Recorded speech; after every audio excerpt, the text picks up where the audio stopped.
Bom dia. Já estamos...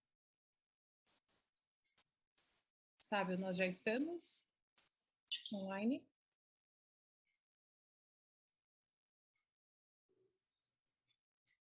Ok. Então, bom dia a todos e a todas. Nós temos aqui, então, nós iremos começar a nossa mesa redonda número 4, sobre ambiente alimentar escolar na América Latina, avanços em políticas públicas. Então, nós estamos aqui nesse segundo dia de seminário, que vem trazendo tantos aprendizados, reflexões e discussões muito interessantes. Eu sou, então, a Marcela Baruveiro, sou professora do Departamento de Nutrição da UFSC, da área de alimentação coletiva e pesquisadora do Grupo de Pesquisa de Nutrição e Produção de Refeições, o NUPRE, e tenho o imenso prazer de estar com esse grupo incrível que compõe a comissão organizadora do evento. Gostaria de agradecer aos nossos palestrantes por terem aceitado o convite para estarmos aqui hoje, juntas nessa discussão. Teremos a oportunidade de ouvir sobre ambiente alimentar escolar e conhecer o panorama da América Latina, além das experiências chilena e brasileira, com pesquisadoras incríveis. Aproveito para enfatizar a importância das mulheres na ciência e na temática de ambiente alimentar, que realizam pesquisas e contribuições de muito destaque pesquisas de muito destaque e impacto em diversos países. Podemos identificar isso claramente nesse evento. Além disso, os homens da comissão organizadora são apoiadores perfeitos do feminismo. Nosso muito obrigada. Em relação ao tema da nossa mesa redonda, ambiente alimentar escolar, acredito que inicialmente cabe realçar alguns pontos. O proeminente avanço da temática ambiente alimentar escolar no Brasil, com grande número de pesquisas, a necessidade que temos em avançar nas métricas específicas para o ambiente alimentar escolar, bem como nos modelos conceituais, considerando o universo distinto das escolas públicas e privadas, a necessidade de refletir sobre os ambientes alimentares, os alimentos competitivos, como lanches vindos de casa, e os alimentos comercializados fora das cantinas escolares. O problema deixou de ser apenas o entorno escolar, os ambulantes, mas a invasão digital nesse ambiente, ou seja, o ambiente alimentar digital merece atenção, pois apresenta uma realidade crescente que traz grande dificuldade de monitoramento ou controle. Então, além disso, o que nos aguarda nesse ambiente organizacional, nesse cenário que a gente tem pós-pandemia? Temos crianças retornando às escolas, muitas delas após ficarem sem acesso adequado à alimentação e mais ainda à alimentação adequada, trazendo então um problema sério de insegurança alimentar. E ainda temos os pequenos empresários ou trabalhadores informais ligados à alimentação escolar, profundamente afetados pela pandemia e sem vislumbrarem possibilidades de adequação à nova realidade pós-pandêmica, ou ainda as demandas de alimentos que contemplem as expectativas de crianças, pais, educadores e pesquisadores. Precisamos proteger esse espaço por meio de políticas públicas eficientes que façam da escola um ambiente promotor de saúde, com acesso a alimentos adequados e saudáveis que garantam a segurança alimentar e previnam doenças. Então, para começarmos o nosso debate, nossa mesa, para iniciarmos as falas, gostaria de apresentar a primeira palestrante, a doutora Maria Fernanda Crocker. Ela é nutricionista com doutorado em nutrição populacional. Atualmente trabalha como pesquisadora científica do Centro de Pesquisas para a Prevenção de Doenças Crônicas do Instituto de Nutrição da América Central e Panamá, o INCAP, onde lidera estudos sobre padrões alimentares, ambiente alimentar, políticas para a prevenção de doenças não transmissíveis e os estudos multicêntricos Salurbal, que é de saúde urbana na América Latina, na América Central. Ela tem experiência como consultora regional da Unicef e do Programa Mundial de Alimentação, e é membro da Sociedade Latino-Americana de Nutrição, da Rede Latino-Americana de Saúde Urbana e da Rede de Governança Ética e Conflitos de Interesse em Saúde Pública. Muito obrigada, Fernanda. Passo, então, a palavra a você para a sua apresentação.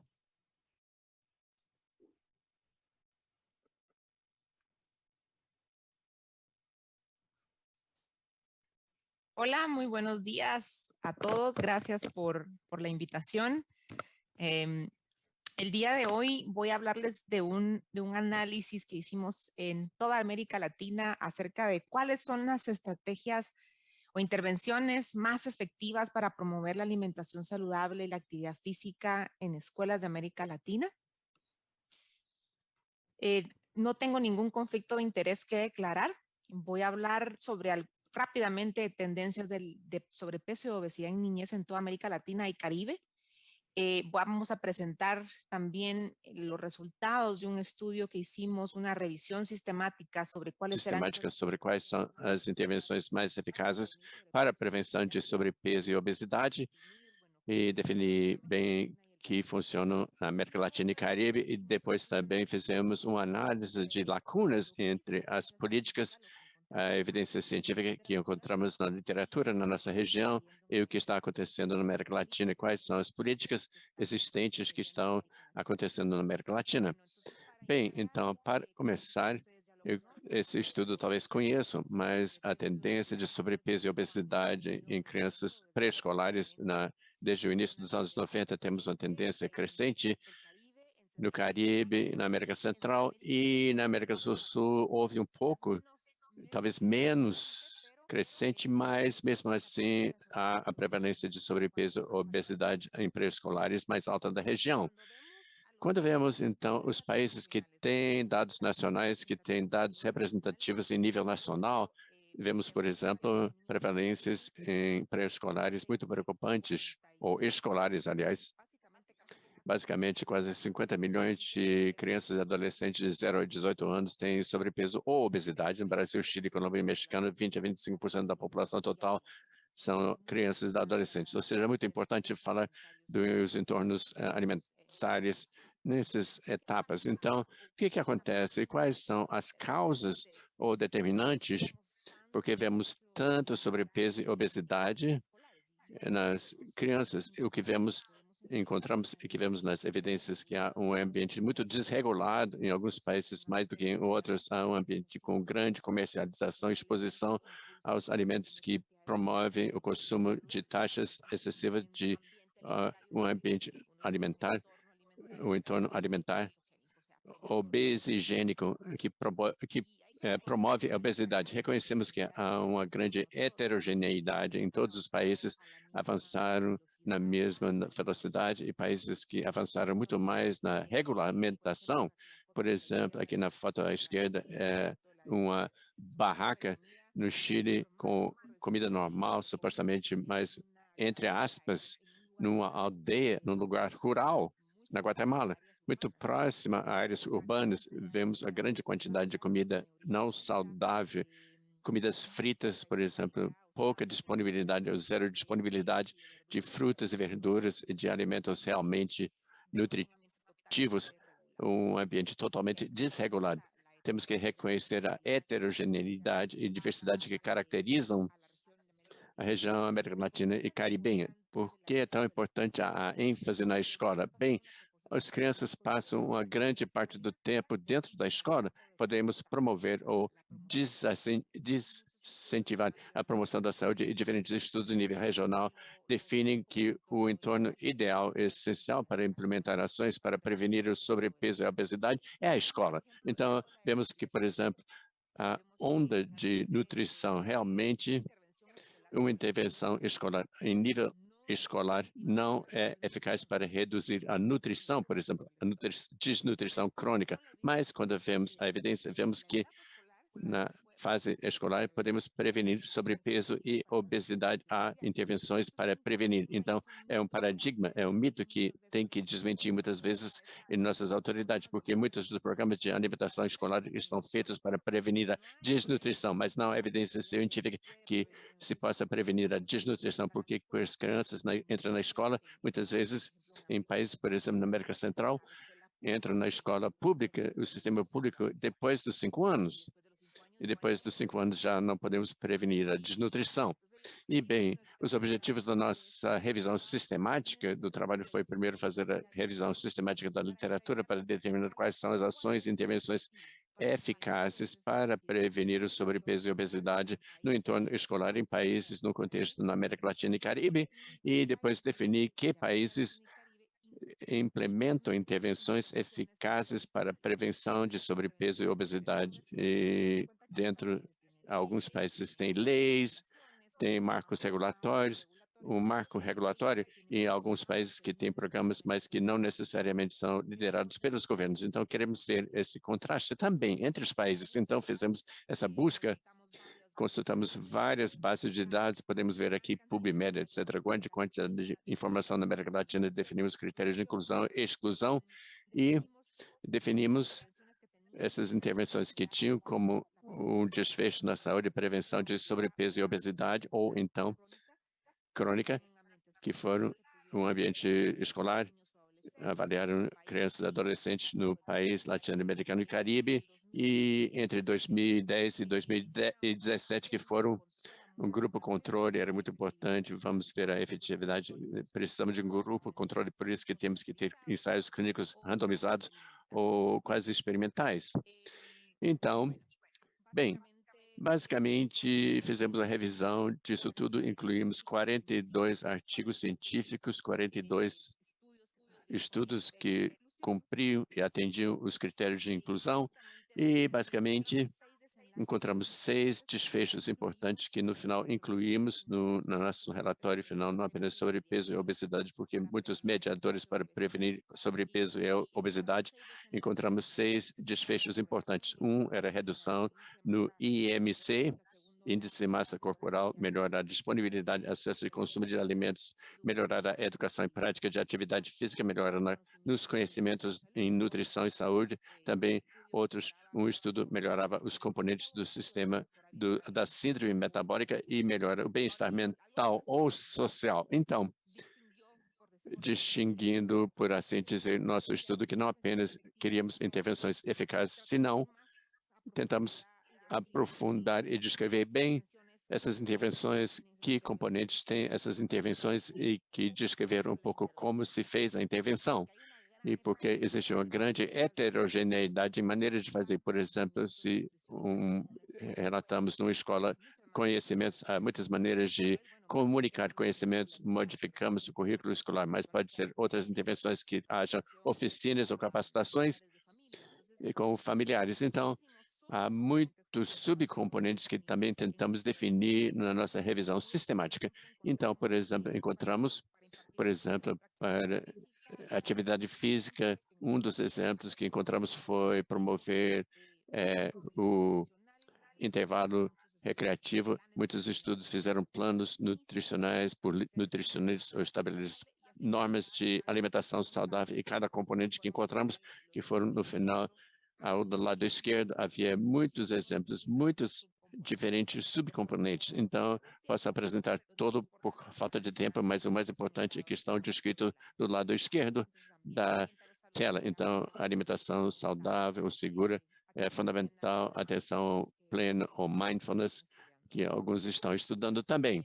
O coaching, então, por questões de tempo, não posso falar de todos os desfechos, mas eu vou falar um pouco mais sobre as intervenções que encontramos eficazes para reduzir o IMC. Então, intervenções que vão até uma prevenção de sobrepeso e obesidade. A boa notícia é que sim, existem intervenções, se é possível, encontramos pelo menos 8 intervenções nas regiões latino-americana e caribenha. Então, quais são as características dessas intervenções? Uma era multicomponente, então, não apenas conhecimento ou então falar sobre atividade física, mas vários componentes. Então, 4 componentes muito importantes para a prevenção de sobrepeso e obesidade. Um deles é a conhecimento em nutrição e saúde, depois a educação e a prática de atividade física. Terceiro, prover normas de alimentação saudável, e dizer, regulamentação de alimentação saudável dentro da própria escola. E o quarto, e talvez me parece que mais importante, é promover ambientes alimentares saudáveis. Então, vai haver com diferentes cores, que são os subcomponentes, ou seja, foram diferentes maneiras de entregar o componente. Então, por exemplo, vemos o conhecimento em nutrição e saúde, alguns mudaram o currículo e material educativo, ou outras oficinas para pais, escolares, ou capacitar os professores, talvez. E em educação e prática de atividade física, temos um aumento de tempo de atividade física. Outros estudos fizeram exercícios na família ou promoveram jogos, campanhas de atividade física, uma grande variedade de estratégias, mas no final de contas, os resultados eficazes para prevenir o sobrepeso e a obesidade. a definição de normas de alimentação saudável existe, por exemplo, os estudos indicaram que era através de ter uma lista para as concessionárias das vendas, o que se pode vender ou não, e modificar os anúncios dos alimentos também. E, bem, a alimentação saudável estava regular, a disponibilidade de alimentos saudáveis e a construção, ou seja, realmente intervir no espaço onde as pessoas, as crianças interagem e fazem o mais saudáveis. Bem, com isso em vista, nós vimos então na segunda parte do nosso estudo, ou seja, já vê que sabemos que há intervenções eficazes que países na América Latina colocam em prática e que países na América Latina, inclusive, fizeram leis para regulamentar isso tudo, ou seja, que países estão em linha com as melhores evidências científicas. Então, fizemos a busca via internet de políticas e programas em mais de 40 países na América Latina e Caribe, buscando diversas fontes de governo, academia, dos congressos, dos parlamentos, leis, documentos regulatórios, relatórios de consultorias e documentos técnicos, que classificamos o que encontramos em dois. Um marco regulatório, ou seja, a política, uma lei, um regulamento que foi liderado por governos e não regulatório, pode ser programas, alianças e outros acordos promovidos por outras entidades não governamentais. É o caso, por exemplo, de alguns países do Caribe. O que encontramos bem? Encontramos que há 10 países na América Latina que, de fato, contam com marcos regulatórios e que esses marcos regulatórios têm intervenções eficazes para a prevenção de sobrepeso e obesidade. Bem, atenção, não expliquei antes que quando víamos as intervenções eficazes, pelo menos havia 3 dos 4 componentes, ou seja, pelo menos havia conhecimento de nutrição e saúde, junto com a atividade física, junto com o ambiente alimentar, ou seja, tinha que estar pelo menos 3 dos 4 componentes para poder fosse considerado eficaz. Então, aqui estou assinalando os países que têm pelo menos 3 dos 4 componentes com efetividade comprovada para prevenir sobrepeso e obesidade: Argentina, Bolívia, Brasil, Chile, Equador, El Salvador, Honduras, México, Peru e Uruguai. Os outros não. E quando vimos os países que tinham esses componentes, que têm mais de 3 componentes implementados nas escolas, vimos que havia 4 países apenas, principalmente no Caribe, que tem esses componentes, mas que não tinham um marco regulatório, ou seja, as ações são lideradas por agências diferentes do governo. Ou seja, isso, embora seja bom, é uma debilidade, porque os programas podem ser mudados, podem ser eliminados, não tem sustentabilidade que nós procuramos se tivéssemos um marco regulatório. Então, o que podemos concluir? É que ainda na América Latina e Caribe ainda há uma lacuna importante entre as leis ou regulamentações existentes em contraste com a maior evidência disponível, o que deveria ser do que analisamos dos instrumentos, analisamos apenas 25% estão regidos sob uma ou várias leis que contenham intervenções eficazes que sabemos que funcionam para prevenir o sobrepeso e a obesidade. E apenas 10 países da região, Argentina, Bolívia, Brasil, Chile, Equador, El Salvador, Honduras, México, Peru e Uruguai, a experiência de Chile e Brasil, vamos ver depois, e tem instrumentos regulatórios, ou seja, que são multicomponentes para a prevenção do excesso de peso, e a maioria dos países tem instrumentos que não têm nenhum marco regulatório. Bem, agora temos exemplos exitosos que podemos destacar, por exemplo, a países como Chile, Peru, Equador e Uruguai, Equador, que implementaram ações multicomponentes, mas ainda é importante que houve mudanças no ambiente alimentar, não apenas para as escolas, como as leis nacionais, como fizemos a rotulagem frontal, por exemplo, rotulagem frontal permitiu regular a disponibilidade dos alimentos, patrocínio, também criaram um ambiente diferente nas escolas. E definitivamente foram os países que mais foram eficazes com suas intervenções. Então, as intervenções mais eficazes são aquelas que combinam intervenções para melhorar o conhecimento em saúde e nutrição, aumentar a prática de exercício físico e colocar normas claras de alimentação saudável para os provedores de alimentos dentro, os fornecedores, e mudanças no ambiente alimentar. E publicidade e alimentos e bebidas devem ser regulados por agências do governo pertinente com base nas melhores evidências no marco regulatório livre de conflito de interesse. Apenas quero agradecer à equipe de INCAP e Unicef que financiou esse estudo e estamos abertas para perguntas e comentários. Muito obrigado, então, a vocês. Muitas graças, Fernanda. Foi perfeito sua fala. Agradeço, Fernanda, foi perfeita a sua fala, ainda temos um tempinho, então agradeço muitíssimo por ter se atido ao seu tempo. Cumprido também o tempo, né? E ainda deixou um tempo a mais, eu acho que é um assunto que vai suscitar muita discussão. Então, acho que realmente agradeço, e você trouxe pontos, acho que esses estudos, né, muito importantes, que contribuem realmente bastante porque o problema é bastante já conhecido, identificado, né, do sobrepeso e obesidade em tantos países. Agora, conseguir identificar o que é efetivo para as intervenções poderem dar certo e acontecer, eu acho que é realmente uma contribuição muito importante, né, do que você trouxe aqui para a gente poder discutir. Então, para nós não atrasarmos e aproveitarmos, né, o tempo para a próxima fala, eu convido, então, a Marcela, deixa eu apresentá-la primeiro. Então, nossa segunda palestrante é a doutora Marcela Reis. Ela é médica com mestrado em nutrição e doutorado em nutrição e alimentos pela Universidade do Chile. É professora assistente do Instituto de Nutrição e Tecnologia de Alimentos, o INTA, e pesquisadora do Centro de Pesquisa em Alimentos, em Ambientes Alimentares e Doenças Crônicas Relacionadas à Nutrição, CIAPEC, da Universidade do Chile, onde participou como pesquisador em estudos longitudinais associados à avaliação da lei chilena, a 20.606, que trata sobre rotulagem e sua publicidade.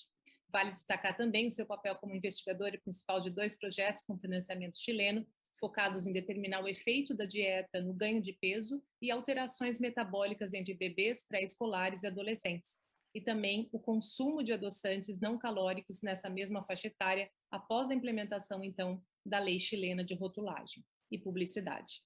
Os resultados desses estudos vão contribuir para o desenvolvimento de políticas estruturais para promover esses ambientes alimentares mais saudáveis e a prevenção de doenças não transmissíveis.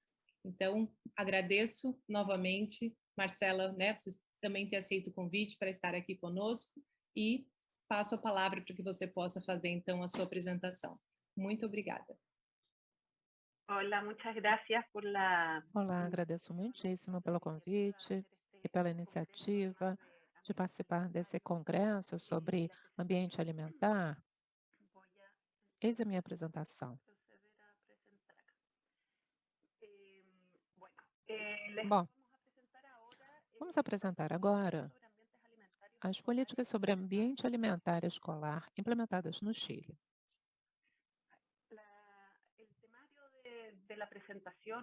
O tema da apresentação, ou agenda, envolve falar de ambientes alimentares nas escolas, para nos situarmos em primeiro lugar. Depois vamos falar da situação nutricional no ambiente chileno, buscando contextualizar em que ambientes estamos inserindo essas políticas. Depois vamos mostrar e fazer uma revisão das políticas implementadas para melhorar os ambientes alimentares nas escolas, o que chamamos de AAE. E o que está acontecendo agora e os novos desafios enfrentados nos próximos anos. Muito rapidamente, com relação a ambientes alimentares nas escolas, devemos lembrar que, em geral, os ambientes alimentares são aquelas medidas ou características físicas, econômicas, socioculturais dos ambientes que fazem com que a pessoa modifique sua dieta, indo além. Então, apesar daquilo que estamos fazendo, comer maçã dependendo do que está disponível, preço, rotulagem, publicidade, o que me fornecem na instituição, o que pensam meus companheiros quando eu estou comendo uma coisa ou outra, a qualidade nutricional dos produtos, o que vai acabar comendo no final. Características entonces hacen que sea más o menos fácil llevar esta carga que sería comer saludable. Si comer saludable es esta gran piedra, por una parte tengo yo las características individuales, preferencias u otros conocimientos que me hacen decidir comer mejor o peor, pero por otra parte la idea es que el ambiente alimentario se conceptualiza como esta pendiente y que un ambiente alimentario más saludable me permite que esta pendiente sea más bajita y tener decisiones saludables de manera más fácil. Y en particular, los ambientes alimentarios escolares son todas estas características, pero en el micromundo que es la escuela. ¿Y por qué? Porque para los niños es donde pasan una buena parte del tiempo y además donde adquieren tanto de sus pares como de sus profesores normas y ejemplos de conducta. Entonces, para hacerse una idea, cómo estamos comiendo primero, cómo están comiendo nuestros niños en Chile, y entonces en qué background se instalan estas políticas. Estos son resultados de preescolares y estos son resultados de adolescentes. Y en ellos podemos ver muy rápidamente, esta es como la distribución de las calorías, grasas saturadas, azúcares totales o sodio para el caso de los preescolares o para el caso de los adolescentes, unas muestras que estamos siguiendo nosotros en el CIAPEC, en el INTA, y podemos ver cómo alrededor de 10 a 15% de las calorías, grasas saturadas, azúcares o sodio, corresponden o son ingeridas en el tiempo en que los niños están en el colegio. Y en el caso de los adolescentes esto es mucho más. Entonces, si bien la mayor parte de la ingesta sucede en la casa, hay una proporción importante de la ingesta que está sucediendo en los colegios y más aún de la ingesta de nutrientes que han sido llamados críticos o de factores de riesgo para enfermedades cardiovasculares. En particular, esto es más relevante para el azúcar y es más relevante para los adolescentes que para los preescolares. Y si vemos la calidad de la dieta ingerida en la casa versus las escuelas, en el caso de los preescolares, la dieta ingerida en las escuelas es más densamente energética y con mayor densidad de azúcar que aquella consumida en la casa, no así con grasas saturadas y sodio que tiene menor componente en la escuela. Y en cambio, para los adolescentes, prácticamente todo lo que están consumiendo en la escuela es menos saludable que lo que están consumiendo en la casa. Entonces, como dándole la relevancia a qué impacto podrían tener las políticas dietarias y nutricionales que hacemos a nivel de escuelas.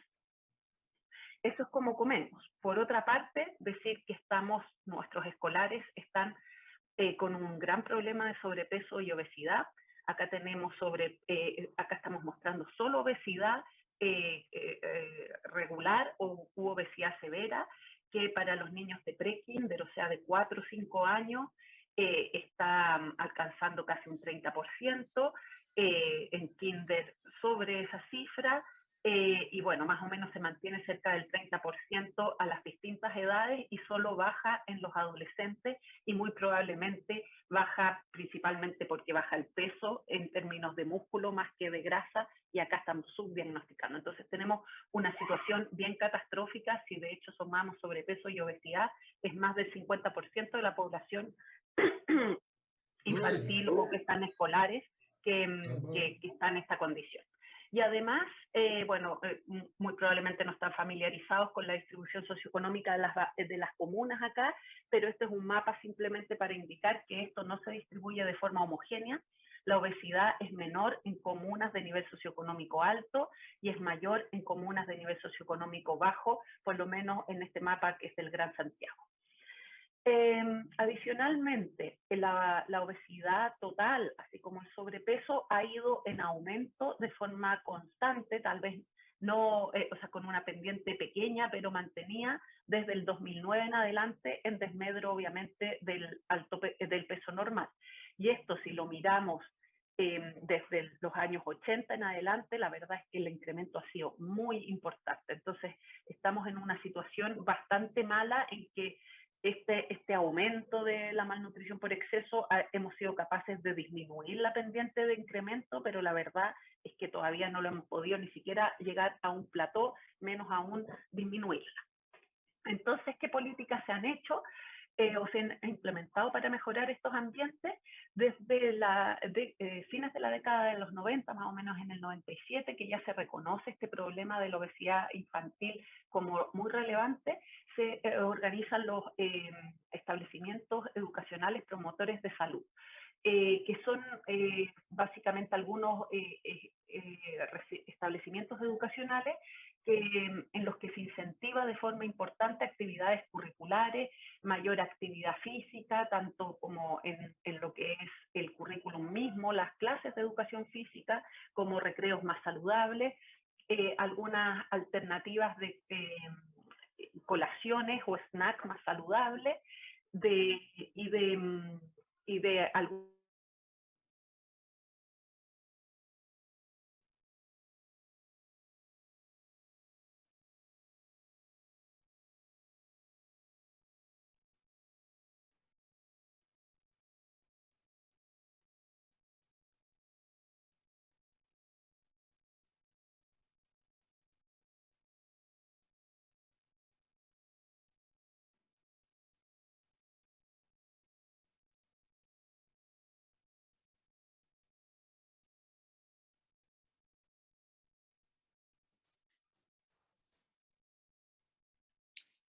Lá nós estamos com um pequeno problema de conexão, que já vai ser resolvido.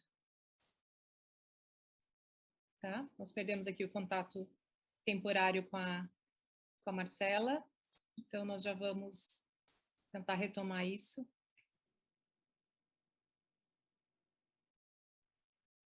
Marcela? Volví. Sim. Perdón. Que bom, ok. Disculpen, Pode continuar, muito obrigada. Sí, espero no volver a tener el problema, lo siento. No sé si alcancé a contarles de las escuelas, de establecimientos educacionales promotores de salud. ¿Alcancé, Marcela? ¿Alcanzaron a escuchar eso? Sim, o começo da explicação, sim, o começo. Ok, gracias. Entonces, bueno, a fines de la década de los 90 se instalaron estos establecimientos educacionales promotores de salud que básicamente promovían un currículum escolar con alguna información sobre alimentación más saludable, currículum con educación física más activa, también recreos escolares más activos y promoción de snacks o colaciones más saludables. Una década después se instala o se promueve la Estrategia Global contra la Obesidad, que tiene distintos componentes a través del ciclo vital y está insertada en el Plan Nacional de Promoción de Salud, pero también tiene un componente en escuelas en que se articula con estos establecimientos educacionales promotores de salud, como fortaleciendo estas actividades de promoción. Pero se hace en algunas escuelas, las escuelas dentro de estas que eran ya promotores de salud, aquellas que tenían más obesidad, aquellas que eran más pobres, así algunas escuelas específicas, se instalan estos planes que entonces son más bien pilotos y más bien como con un componente no obligatorio, sino que promoviendo que se instalara, pero no pasaba nada en el fondo si no se instalaban esas políticas. Y como les digo, tenía estos componentes de colaciones y kioscos más saludables, actividad física, con mayor movimiento, porque se había detectado que se movían muy poco los niños, muy pocos minutos durante la actividad física, información nutricional en el currículum y juegos más activos. También, como mostraba por ahí Fernanda una foto, se establecieron los kioscos más saludables, se dieron recomendaciones y guías para hacer estos kioscos que no pudieran vender ciertos productos, y tenía toda una serie de estrategias también promocionales. Eran sectores muy entretenidos que tenían juegos, que había promociones, por ejemplo, para quienes compraran una manzana, había después un concurso de algún juguete, o como estrategias de marketing social o tomando el marketing de alimentos para hacer marketing de alimentos más saludables. Y estos fueron entonces los kioscos saludables que también se instalaron. Todo eso entonces fue entre el 90 y el 2000. Pero ya en el 2016, a mediados de año, se implementa la ley de etiquetado, de la que también Fernanda habló un poquito, que tal vez es más conocida por los signos alto en, esto alto en calorías, grasas saturadas, azúcares y sodio, pero también tiene otros dos componentes. Los alimentos que sean altos en estos componentes no pueden ser promocionados a niños menores de 14 años, ni pueden ser ofrecidos o vendidos en escuelas, no pueden ser parte de los ambientes alimentarios escolares. Esto es, no pueden ser parte del programa de alimentación escolar, ni kioscos, ni cafeterías, ni pueden ser promocionados en las escuelas con carteles o con ningún tipo de producto. Y estos dos componentes cabe señalar que no es solo para los alimentos envasados, como sí lo son estas etiquetas, sino que para cualquier alimento alto en, incluso si no está envasado previo a su venta. Y acá algunos puntos sobre la evaluación. Primero, importante que fue un gran desafío por el programa de alimentación escolar, que contaba con muchos alimentos envasados y alto en dentro de su menú. Tuvieron que quitarlos todos y esto se fue haciendo de forma paulatina porque dependía también de las licitaciones que se iban haciendo a lo largo de los años en que nosotros tenemos, como somos un país largo, distribuimos las licitaciones como en 3 tercios, entonces no todas las escuelas entraron al mismo tiempo, pero todas fueron modificando y ya no pueden tener ningún alimento alto en como parte de su menú. Y además, en términos de los kioscos, acá hay una evaluación hecha el 2019, contrastando qué pasaba o cuál era la oferta de productos alto en algún nutriente en el 2014 en estas barras más oscuras versus el 2016 en estas barras más claritas, y podemos ver cómo cayó, no a cero como uno esperaría, pero no sé, en un 80-90% la oferta que había de algún producto alto en kioscos. Y esto sucedió para productos altos en calorías, altos en azúcar, grasas saturadas y sodio, que ya eran muy pocos en la línea de base. Entonces, una buena evaluación en esos términos. También nosotros hicimos un estudio de cualitativo, entrevistando a madres de niños preescolares y adolescentes, perdón, en etapa escolar y adolescente, contándonos un poco qué pasaba o cómo percibían a través de sus hijos la implementación de esta ley de etiquetado. Y entonces traje algunos, esto está publicado para quienes les interese, pero traje algunas citas para destacar esto. Por ejemplo, acá la madre de un adolescente varón de 13 años que dice: mi hijo no estaba de acuerdo con que la escuela comenzara a poner restricciones en las cosas que se podían vender, porque antes llevaba plata al colegio y compraba un completo, que es un hot dog o una bebida. Cuando salió todo eso del kiosco, le pregunté: ¿qué compraste? Nada. Ay, nada, porque era todo aburrido. ¿Qué era aburrido? Había fajitas con vegetales, pero no había ketchup, mayonesa para ponerle a la fajita. También vendían frutas, pero no me gustaban. Entonces, ¿qué compraste? Nada. Entonces, él prefiere traer la plata de vuelta a la casa. Más allá que este no es un comentario especialmente exitoso de alguien que está contento con la ley de etiquetado, este niño, en vez de comprarse el hot dog con la bebida, no compró nada y trajo su plata de vuelta, y eso ya puede ser considerado un éxito.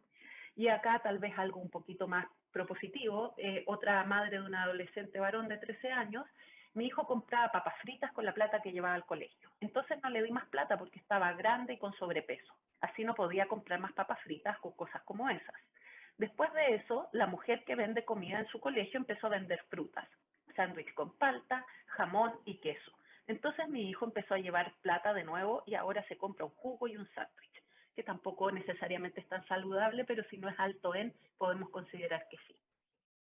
Y tal vez más importante aún, algo a lo que les queremos seguir la pista ahora que estamos haciendo estos años, es la escuela como agente de cambio.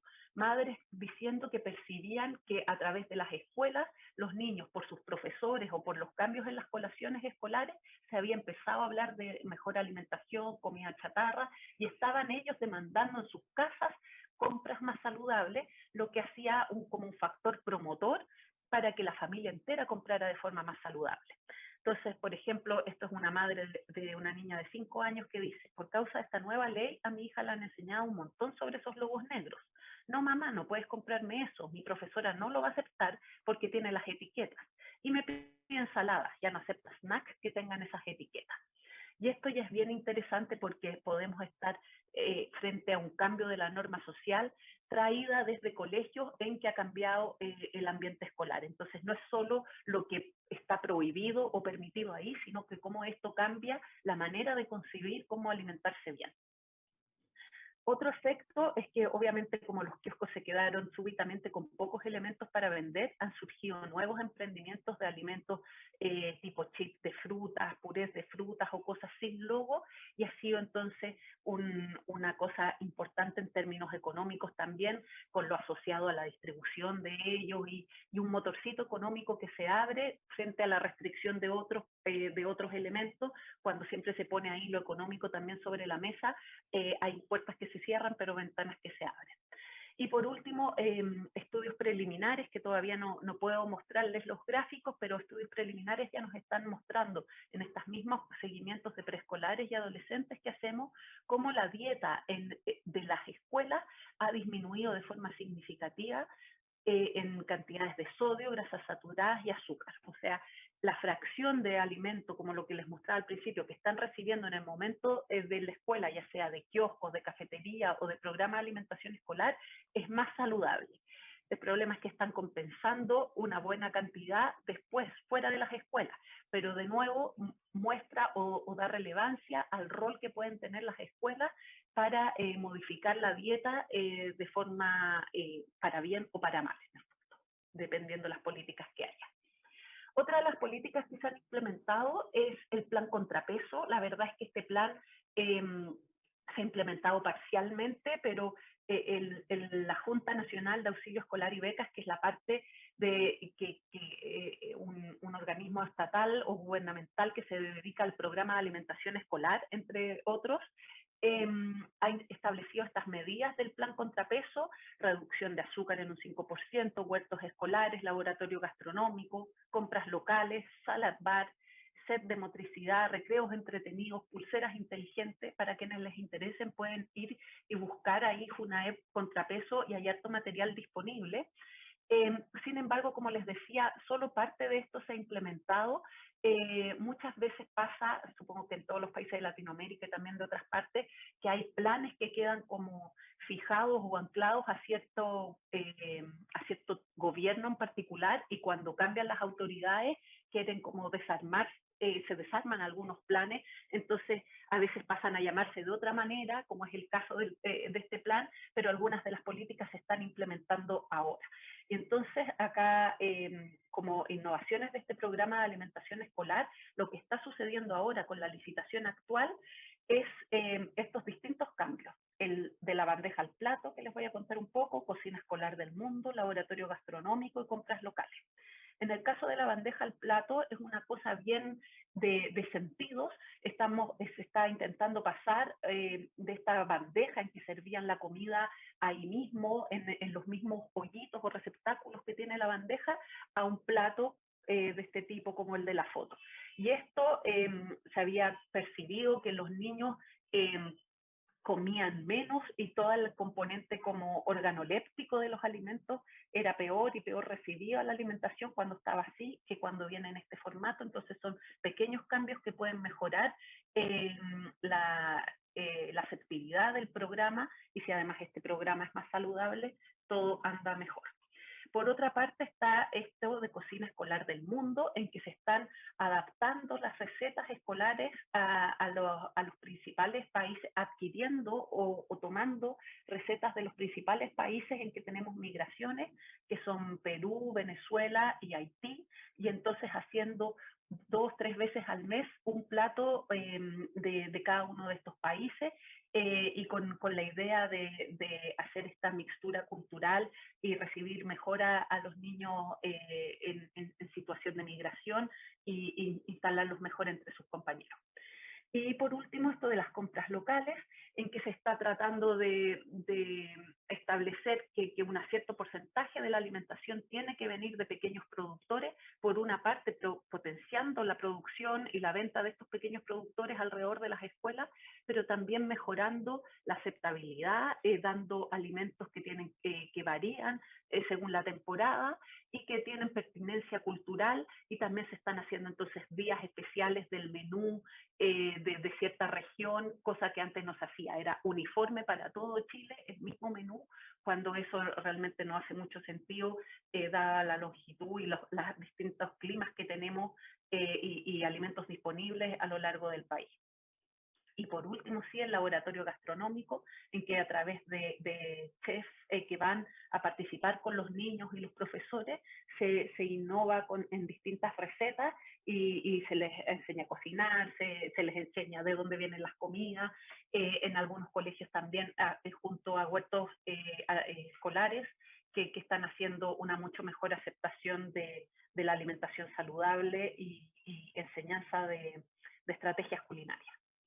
Y esto, como les digo, está en plena licitación para todo el plan escolar de los próximos 3-4 años. Por último, también se están haciendo de nuevo con esta idea de las escuelas como acreditadas.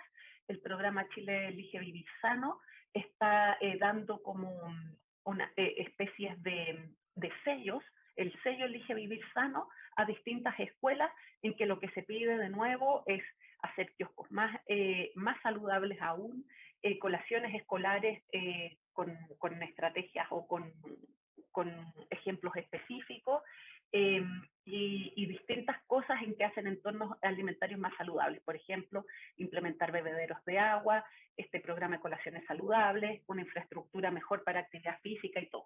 Pero de nuevo, esto está pensado un poco en escuelas que tienen que postular y cada una decide en el fondo si opta por este escalamiento de un mejor entorno, y no es una política transversal o no por el momento. La idea era potenciarla fuertemente, pero ha habido desafíos propios de los cierres de colegios con la pandemia. Y tomando eso para cerrar, con unas diapositivas de desafíos futuros, pues porque evidentemente la pandemia ha sido un tremendo desafío en términos de tener los colegios cerrados. De hecho, el mismo programa de alimentación escolar se tuvo que cambiar a entregar cajas o canastas con la alimentación que se esperaba para las 2 semanas siguientes a la familia, mucho mayor potencial de dilución entre la familia. Y bueno, lo mismo que les decía, este sello de Elige Vivir Sano, cómo se va a implementar en escuelas que recién se están abriendo, algunas sí, otras no. Entonces ahí hay todo un desafío propio de esta época que nos toca vivir con el COVID. Otros grupo de desafíos, los pendientes de la ley de etiquetado, porque si bien la ley de etiquetado modificó de forma muy importante el entorno escolar, pasa que uno sale de la escuela y está el kiosco, porque la ley no contempla los 100 metros a la redonda o las cuadras a la redonda. Entonces, obviamente eso es un contrasentido y hay cosas que mejorar, y la misma implementación, asegurarse que no haya mercado negro dentro de las escuelas, etc.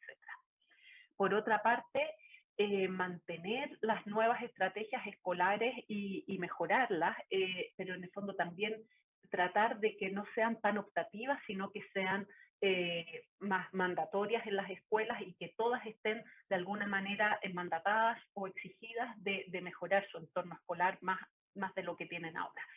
Y por último, nuevas estrategias a nivel nacional, porque se sabe que en el fondo el niño, por mucho que está de parte importante en la escuela, también tiene todo un componente de lo que está pasando en la casa, mientras va hacia la escuela, mientras vuelve de la escuela, en los parques alrededor, y entonces necesitamos cosas que sean coherentes, como no ser capaces de hacer promociones de precios a alimentos alto en, y varias, tal vez, subsidios a alimentos no alto en, y distintas estrategias que tienen que ver más bien con un entorno nacional que soporta o es coherente con este entorno más protegido a nivel escolar, para que no haya un contrasentido ahí.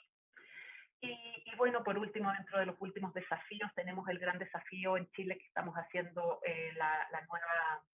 estamos en todo un periodo de nueva constitución.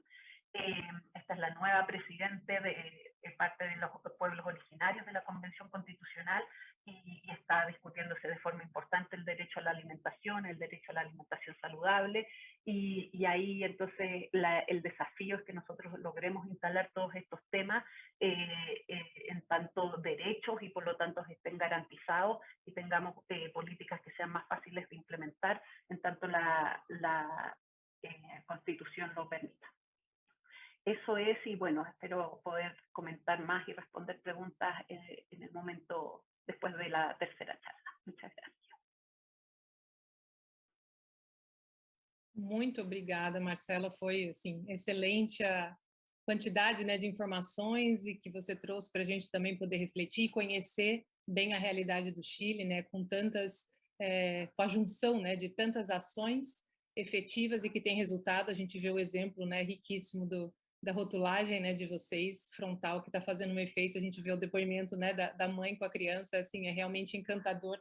E tantas outras medidas que o Chile tem adotado para ter essa efetividade, né? Assim, fiquei realmente bastante... Estou aqui com um monte de anotações para a nossa discussão posterior.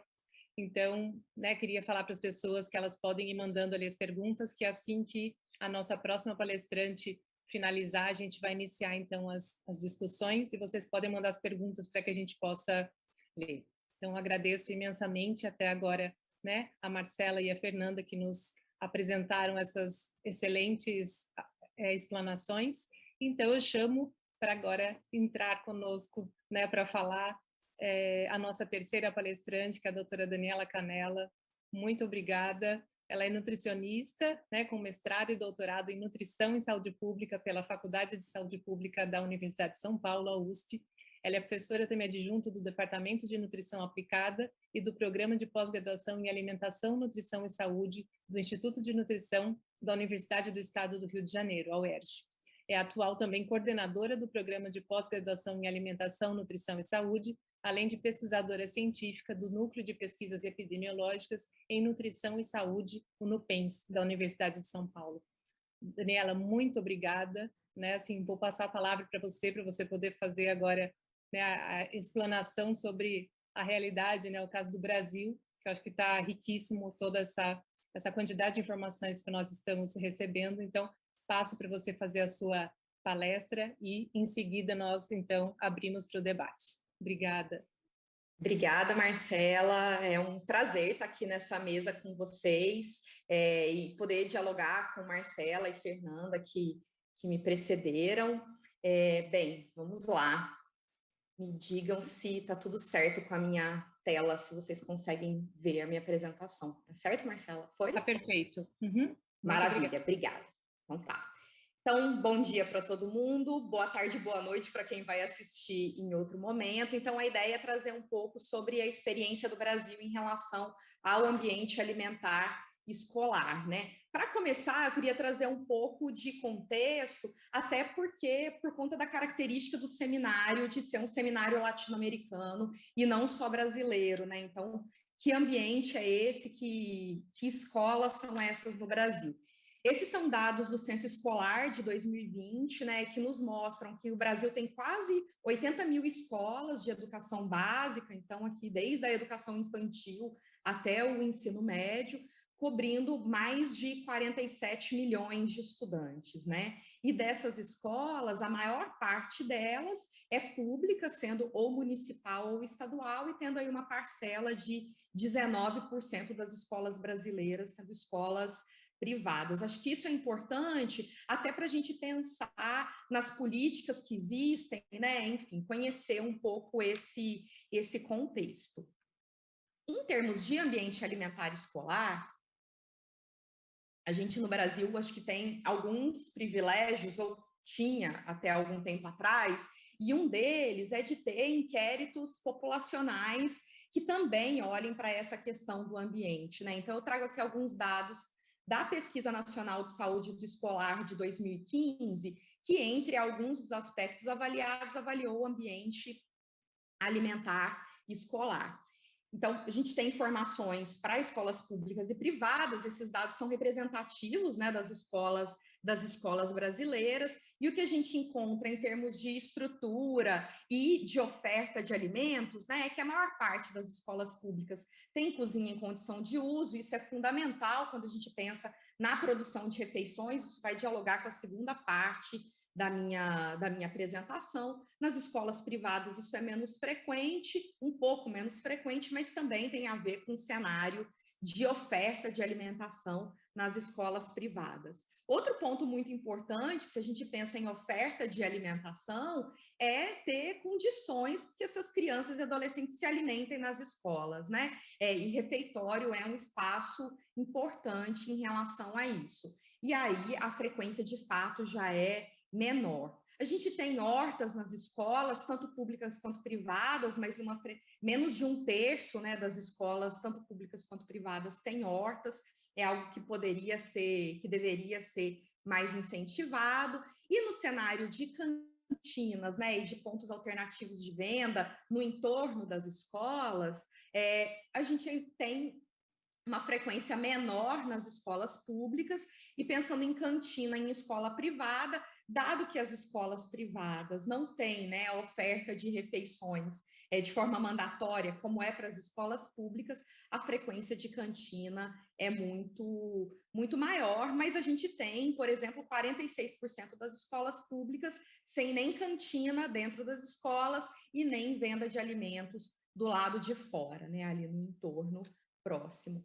Quando a gente pensa na oferta de alimentação escolar, né, dado que para as escolas públicas a gente tem uma política muito importante, que eu vou falar já, a gente tem quase 100% das escolas com oferta de alimentação escolar. Isso não é 100% porque pode ter situações em um determinado momento, no momento da avaliação da PENSE, né, ter tido alguma interrupção de fornecimento. Para as escolas privadas isso é muito menor.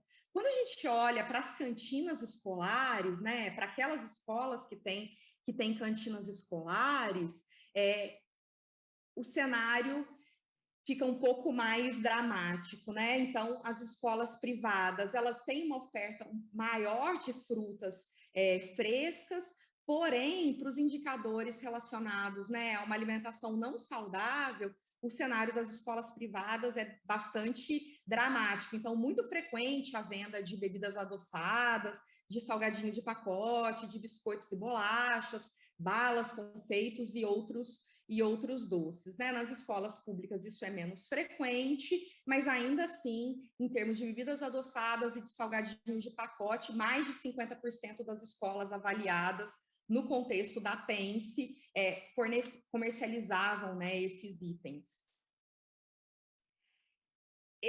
São dados de um outro estudo, né? Esse não é da PENSE, são dados do ERICA, mas eu queria destacar 2 pontos que a PENSE não avalia, que é a presença de máquinas de autosserviço e de propagandas nas escolas públicas e privadas. Ainda que essa frequência não seja alta, acho que vale a pena pensar um pouco sobre isso, né? As máquinas de autosserviço prioritariamente comercializam alimentos não saudáveis, né? Alimentos ultraprocessados. E, mais uma vez, ainda que a frequência não seja baixa, isso aparece em algumas escolas, em maior frequência em escolas privadas, e a propaganda de alimentos, né, que deveria ser zero, não deveria ter propaganda de alimentos ultraprocessados em escola, e ainda que em baixa frequência, isso apareceu em algumas escolas avaliadas, né, no contexto do ERICA. Então, esse é um pouco do contexto do ambiente alimentar das escolas públicas e privadas no Brasil. Claro que a gente tem vários outros estudos que mostram isso, né? Mas eu fiz um esforço de trazer estudos com maior representatividade nacional, né? E como que o ambiente alimentar aparece, né, no contexto das políticas públicas brasileiras? Vou falar um pouco sobre o programa de alimentação escolar e o que a gente tem hoje sobre cantinas, mas eu queria valorizar, né, que outras políticas, sejam do setor saúde, sejam relacionadas à educação, trazem, né, a questão do ambiente escolar no seu escopo, mas dois planos importantes, né? Um que já não está mais vigente, que é o Plano Nacional de Segurança Alimentar e Nutricional, e outro que entrou em vigência esse ano, que é o Plano de Ações Estratégicas para o Enfrentamento de Doenças Crônicas, valorizam tanto o ambiente escolar, né, a questão da escola, no caso do plano de crônicas, valoriza a importância do monitoramento do ambiente escolar e da saúde dos escolares, e também tratam aspectos do que é comercializado nas escolas como sendo metas importantes para o controle das doenças crônicas e para a garantia da segurança alimentar e nutricional. Então, a questão do ambiente escolar vem permeando, né, as políticas públicas de outros setores e também fazem parte, né, de metas importantes, né, no contexto do setor saúde e não só do setor saúde, né, de políticas intersetoriais no Brasil. Em relação ao Programa Nacional de Alimentação Escolar, bem, essa é uma das nossas políticas mais antigas, né? Ele começa na década de 1950, com um decreto como campanha de merenda escolar, e de lá para cá ele passou por uma série de alterações, a descentralização, mudanças, né, no que poderia ser fornecido no âmbito da alimentação escolar. Então, sai de um programa, uma característica de fornecimento de formulados, para um programa que hoje, né, tem uma característica, há alguns anos já, tem uma característica de fornecimento de comida de verdade, né, no âmbito das escolas, até chegar em 2020 com uma nova resolução, que é o que eu vou valorizar nos slides seguintes na minha apresentação. Mas é um programa muito importante que foi evoluindo ao longo dos anos. Acho que isso vale a pena ser destacado, porque a gente vê outras políticas que ficaram estacionadas ao longo do tempo, né? E não foi o caso do PNAE. Então, o Programa Nacional de Alimentação Escolar, ele tem como objetivo atender as necessidades nutricionais durante o período letivo, né, dos estudantes, de forma a contribuir para o crescimento e desenvolvimento biopsicossocial, para a aprendizagem, para o rendimento escolar e para a formação de práticas alimentares saudáveis, e isso se dá principalmente por meio das ações de educação alimentar e nutricional e pela oferta de refeições. Essas são as diretrizes do programa, né? Então, a alimentação adequada e saudável, o respeito à cultura, tradições e hábitos, a educação alimentar e nutricional no âmbito das escolas, a universalidade, né? Então, o PNAE é uma política universal, vou falar isso já já, mas todos os alunos têm direito a receber alimentação escolar.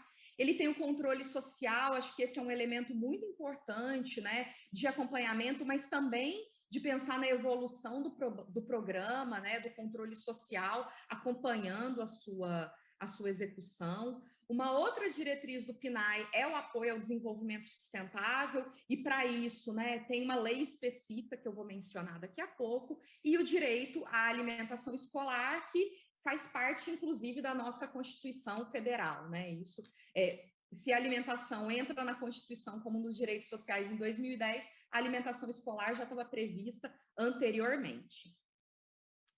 Os usuários do programa, né? Então, como eu mencionei, ele é um programa universal que atende todos os estudantes da educação básica, desde a educação infantil até o ensino médio e o ensino de jovens e adultos. Então, atendendo aí todo o público, né, que está nas escolas públicas brasileiras, que é uma característica muito importante também, que difere de programas importantes e antigos de outros países.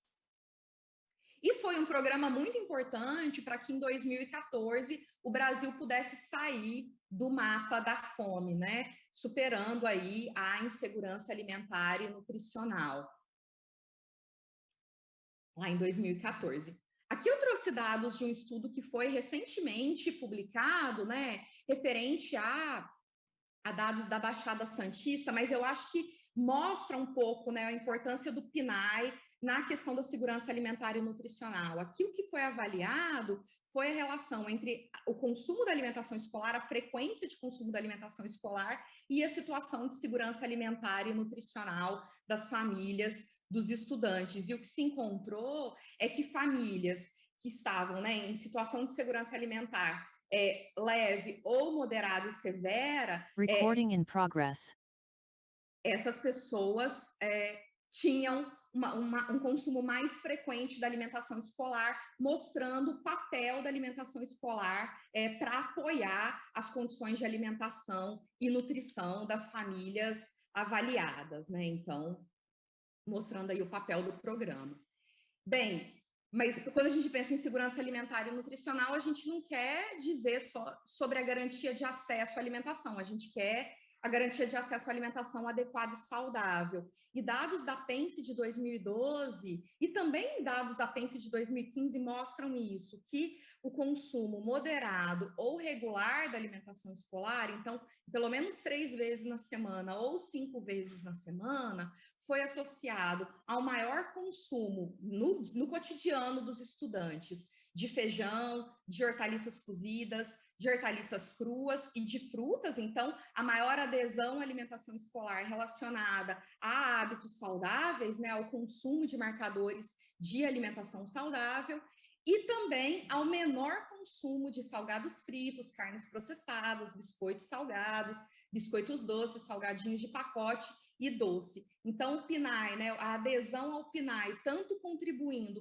para o maior consumo de alimentos saudáveis, quanto protegendo os estudantes do consumo de alimentos não saudáveis. Em relação ao estado nutricional, né, também existem achados que mostram como o PNAE está relacionado a um estado nutricional adequado, a uma situação de eutropia dos estudantes. Esse primeiro trabalho que eu mostro, né, ele comparou o consumo de alimentação fornecida pela escola, adquirida na cantina ou levada de casa, e o que se encontrou é que estudantes de escolas públicas que consumiam alimentação na escola estavam, né, mais frequentemente em faixa de eutrofia, então protegendo tanto da desnutrição quanto da obesidade. E o segundo trabalho mostra, né, que a maior adesão à alimentação escolar, então aqueles estudantes que consumiam alimentação escolar todos os dias da semana apresentavam uma menor prevalência de obesidade quando comparados a estudantes que não aderiam à alimentação escolar, que não consumiam a alimentação escolar no seu cotidiano. Em relação às normativas do PNAE, né? Então, mostrando aí um pouco a importância do programa, eu vou trazer um pouco da normativa. Uma delas, muito importante, é uma lei de 2009 que trata, né, das compras da agricultura familiar. Então, a partir de 2009, 30% dos recursos federais, né, direcionados para estados e municípios para alimentação escolar devem ser utilizados para a compra de gêneros alimentícios da agricultura familiar e do empreendedor familiar rural, priorizando, né, as compras de assentamentos da reforma agrária, de comunidades tradicionais indígenas e quilombolas, e aí reforçando uma das diretrizes do programa de apoio ao desenvolvimento local, né? Então, esse é um marco importante do nosso programa nacional. E aí eu quero entrar na resolução de 2020, que é a grande novidade do PNAE, né? A resolução foi publicada em maio do ano passado, e ela visa, ainda que a resolução de 2013, que o PNAE já fosse um programa bastante arrojado e bastante alinhado, por exemplo, ao que é o que o nosso guia alimentar preconiza, em 2020, quando com a publicação dessa resolução, de fato, o PNAE se alinha ao guia alimentar para a população brasileira, se alinha às recomendações do guia alimentar para as crianças menores de 2 anos, publicado em 2019, considera também, né, o arcabouço teórico apresentado no modelo de perfil nutricional da OPAS e também considerando todos os avanços, né, todas as mudanças que a gente vem observando no cenário epidemiológico e nutricional brasileiro. Então, eu vou trazer um pouco do que hoje a resolução preconiza, né, para os cardápios e para as compras no âmbito do PNAE. Em relação aos cardápios, esses devem ser elaborados por nutricionistas que são os responsáveis técnicos, devem ter como base alimentos in natura ou minimamente processados, deixando claro, né, o alinhamento do programa às diretrizes nacionais expressas nos guias alimentares, devem considerar aqueles elementos que eu mostrei nas diretrizes, então os hábitos alimentares, a cultura, sustentabilidade, sazonalidade, de forma, né, a promover a alimentação adequada e saudável.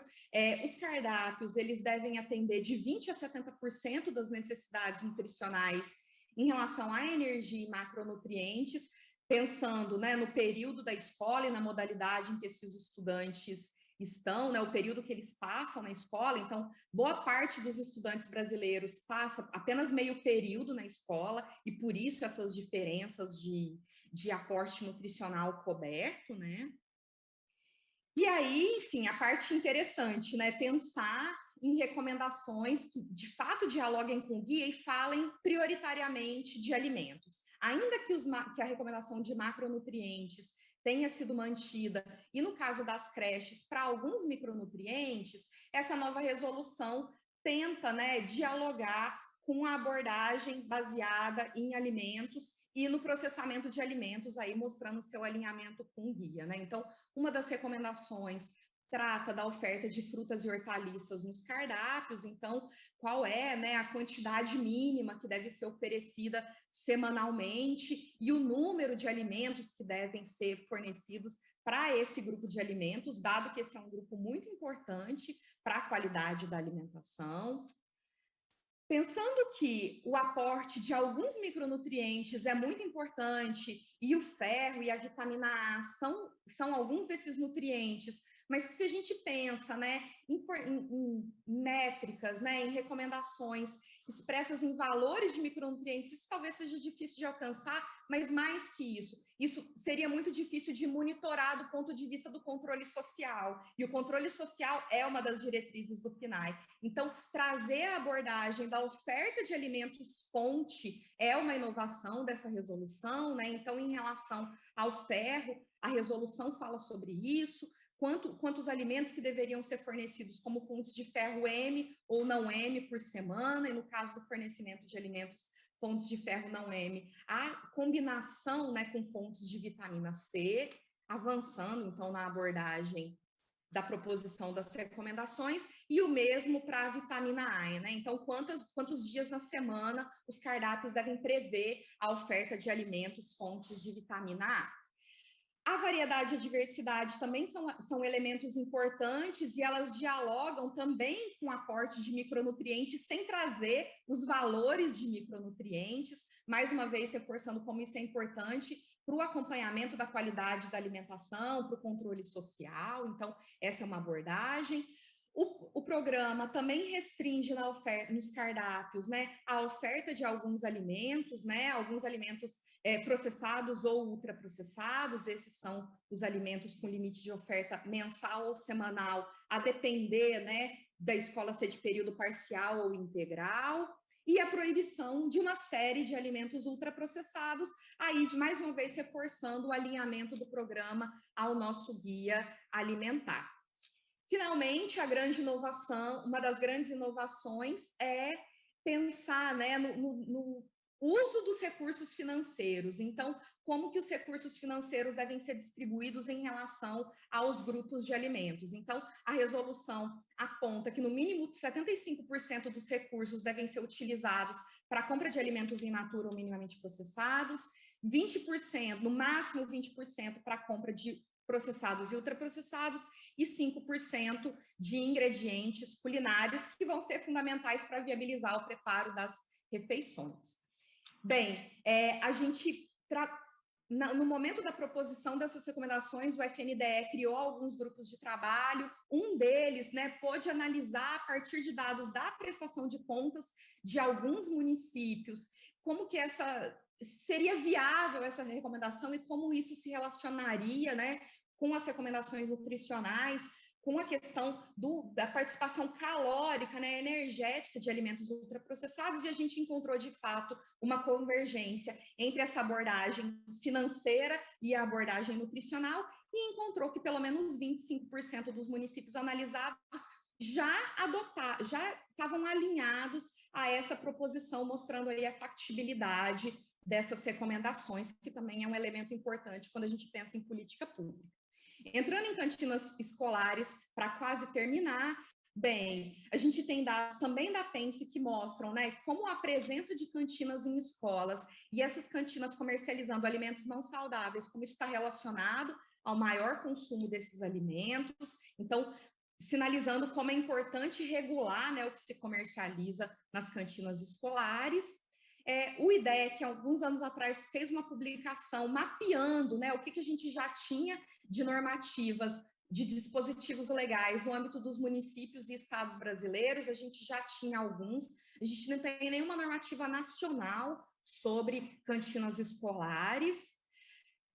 A título de exemplo, eu trouxe o caso do Rio de Janeiro, que bem é onde eu estou fisicamente situada, né? Então, desde 2002, o município do Rio tem um dispositivo legal relacionado a cantinas escolares. Desde 2005, o estado do Rio de Janeiro também tem um dispositivo, mas pensando, né, mais uma vez, o alinhamento ao guia alimentar para a população brasileira, é necessário que esses dispositivos sejam atualizados. Nesse sentido, desde 2019, tramita, né, na Câmara Municipal do Rio de Janeiro um projeto de lei que proíbe a venda de bebidas açucaradas e de alimentos ultraprocessados no âmbito das escolas públicas e privadas. Então, tem essa lista de alimentos que não poderiam ser comercializados. Não a proposição, mas o avanço, né, da discussão dessa pauta tem sido bastante protagonizado tanto pela Aliança pela Alimentação Adequada e Saudável no Rio de Janeiro, quanto pelo Instituto Desiderata, e o PL está para ser votado a qualquer momento, então aguardamos aí ansiosos pela votação desse PL e a sua implementação no âmbito das cantinas cariocas. No Brasil, a gente também tem um PL que tramita desde 2007, que proíbe a venda de refrigerantes, que também está aguardando votação, mas, enfim, está há anos, né, aguardando votação. A última instância na qual ele foi aprovado, isso aconteceu em 2009, e agora aguarda a votação final. E aí, para concluir, já quase estourando o meu tempo, bem, queria apontar isso, né, que o PNAE, historicamente, teve avanços importantes, e a resolução de 2020 representa um avanço muito importante em termos da legislação do programa, e isso a despeito de um cenário político completamente desfavorável, né? Os brasileiros sabem o que a gente tem vivido, nossos irmãos latino-americanos também devem estar acompanhando o cenário horroroso que a gente vive no Brasil, mas é importante que no pós-pandemia, ou enfim, a hora que a situação estiver um pouco melhor, que essa nova resolução seja avaliada, porque ela foi implementada no contexto da pandemia, em que as escolas estão funcionando parcialmente, enfim, com cenários muito diversos, né, de funcionamentos de escola. A gente precisa avançar em termos, né, de legislações relacionadas a cantinas. É importante que a gente tenha legislação nacional para isso, mas não, enquanto essa legislação nacional não tenha, que a gente tenha legislações municipais e estaduais importantes. E eu queria terminar valorizando o papel da academia em tudo isso, né? Principalmente das universidades públicas, que têm sido tão atacadas e desfinanciadas nos últimos anos. Acho que a academia tem um papel importante na produção de evidências, mas também na interlocução com governos e sociedade civil para entender demandas e pensar na produção de evidências que apoiem, né, pautas do governo e da sociedade civil para fazer avançar legislações. Acho que, em relação ao PNAE, né, a rede SECANES, né, de centros colaboradores, tem sido muito importante nesse sentido também, e acho que, para além da produção de evidências, pensar que a academia pode também apoiar os governos e a sociedade civil em análises como aquelas que foram feitas, né, para subsidiar a proposição da resolução de 2020, para entender o cenário, né, analisar dado administrativo, que é difícil para caramba, e que, por vezes, o governo não tem condições, não tem pessoal para fazer isso, como a academia pode apoiar para que a gente tenha resoluções e normativas efetivas que, de fato, sejam factíveis de serem executadas. Então, era isso. Muito obrigada e desculpa ter passado do tempo. Imagina, foi certinho, assim, perfeito, Daniela, muito obrigada, assim, foi excelente te ouvir, né, trazendo todas esses estudos, esses dados demonstrando, né, a importância e a evolução que a gente tem no programa, né, no PNAE aqui no Brasil. Então, acho que também é fundamental para a gente poder fazer uma série de reflexões agora na nossa, né, discussão. Então, foi realmente muito, muito bom. Agradeço imensamente a sua fala, que foi brilhante, trazendo esses diversos pontos para a gente poder discutir. Então, agora a gente começa o nosso debate. Eu tenho aqui algumas perguntas, então eu vou colocar, né, fazer uma primeira rodada de perguntas para vocês. Tem, assim, vários elogios, eu vou colocar aqui só, né, alguns pontos, né? A professora Larissa Mendes elogiou bastante as reflexões que vocês trouxeram, que foram realmente muito interessantes. Então, ela coloca, a professora Larissa coloca que no Brasil avançamos no debate da regulamentação das cantinas, mas o debate da regulamentação do entorno, né, o além dos muros das escolas, ainda está na fase inicial. E ela gostaria de saber como está esse debate na Guatemala e no Chile. Além disso, né, a professora Inês Rugani também coloca que, Marcela, a experiência do Chile é muito inspiradora. Obrigada por compartilhar. Gostaria que você comentasse mais sobre as ações de monitoramento da implementação da lei de etiquetado, né? Sobre efeitos não esperados da lei e como estão lidando com esses efeitos.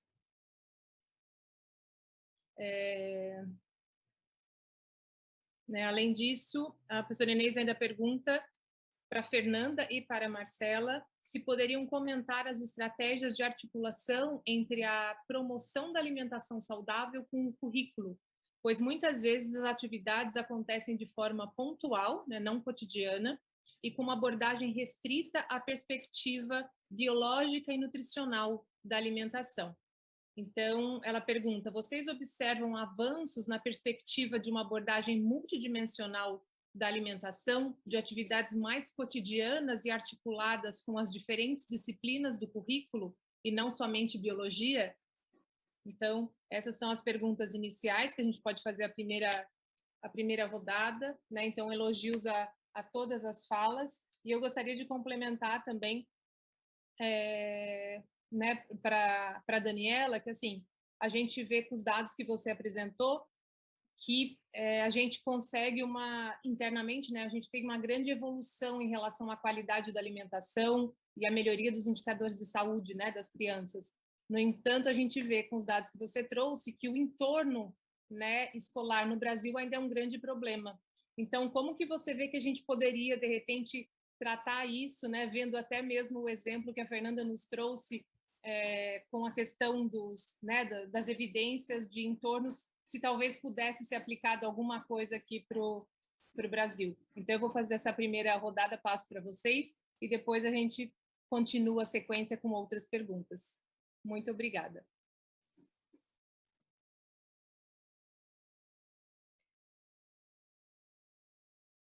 Fernanda, não sei quem quiser começar, de repente, se quiser pela ordem.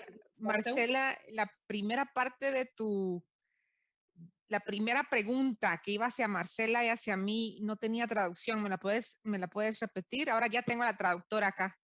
Ah, não, sim, tenho a primeira pergunta, a experiência de Chile para Marcela. Espera um pouquinho. Deixa eu ver a primeira pergunta. Da questão do currículo? É essa a pergunta, não? No, había un comentario al inicio sobre... Ah, sí, la experiencia, acciones para monitorar la implementación de la ley de etiquetado. No, para Chile. Déjeme ver acá.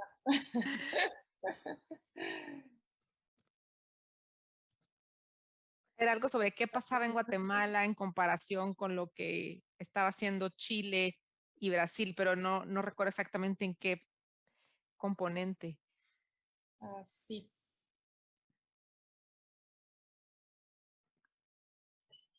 Espera, Ana. ¿Quieres comenzar con Ana Marcela y voy a resgatar la pregunta Sí, para... sí, claro. Disculpe. Yo tampoco entendí esa primera parte, pero respondo de lo que viene en relación a las preguntas de Inés. En monitoreo, la verdad es que tal como en otras políticas, la monitorización es principalmente en el momento de la instalación de las políticas. Esa es lo que pasa habitualmente, y el monitoreo posterior es mucho menos intenso. Y entonces en una primera instancia el monitoreo se hizo, y ahí de hecho están disponibles los resultados de ese monitoreo en la página del Ministerio de Salud, y partió como era esperado, desde mucho incumplimiento en las primeras semanas a mayor grado de cumplimiento, porque también hubo todo un periodo de adaptación. Y las primeras etapas del monitoreo, de hecho, fueron como un poco de educación y de incentivo al cumplimiento, y al principio había harta incertidumbre de qué cosas se podían vender en los kioscos, qué cosas no, y entonces el mismo monitoreo sirvió como para la implementación. Después nos da la impresión que tanto en escuelas como en etiquetado, como en publicidad, el monitoreo es bastante menor, de menor intensidad, si bien existe. La ley venía asociado con un incremento de la dotación de gente que fiscalizaba en las secretarías regionales ministeriales. Eso en términos como de la fiscalización. Monitoreo también puede existir como académico o de organizaciones no gubernamentales. Nosotros como académicos estamos haciendo monitoreo de los efectos de la ley, y ahí, pero principalmente no en términos de cumplimiento del kiosco del programa de alimentación, sino que, como les digo, con recordatorios 24 horas y ver cómo ha cambiado la dieta. Y en eso estamos, y la verdad es que sí se han visto cambios, como yo les decía, en términos de la dieta del momento escolar. En términos de los efectos no esperados, estamos mirando atentamente, observando qué pasa con la reformulación de alimentos, y que ya no tiene que ver con el entorno escolar mismo necesariamente, sino con la ley y todos sus componentes, la disminución de azúcares en los alimentos envasados y el reemplazo de estos azúcares por edulcorantes no calóricos. Y bueno, y ahí se abre todo un debate de en el fondo, si esta ley está favoreciendo, o sea, está cambiando, disminuyendo la ingesta de alimentos ultraprocesados, o simplemente está mejorando la calidad de los alimentos ultraprocesados disponibles y por lo tanto consumidos. Pareciera ser más bien lo segundo, y después se abre otra pregunta en el fondo. ¿Eso es un paso que queremos? ¿Es un peldaño que consideramos necesario o que va en la dirección correcta o no? La verdad es que nos gustaría algo completamente distinto, y ahí tal vez vamos a ver qué pasa cuando nos contrastemos con lo que va a pasar en México, en que se implementó la política junto con una política también que informa y restringe marketing en alimentos con edulcorantes no calóricos, y probablemente lo que pase en Argentina también con la reciente aprobación de una ley de ese estilo. Entonces ahí como que la evaluación comparada nos va a permitir tener luces, porque por el momento es materia de debate si esto es algo que queríamos y va en la dirección correcta, y solamente no es suficiente, o no va en la dirección correcta, y ahí hay discrepancia. Y la última pregunta que yo alcancé a notar es de cómo se articula esto de alimentación más saludable y lo que se está enseñando en el currículum, y la verdad es que acá es todavía muy incipiente.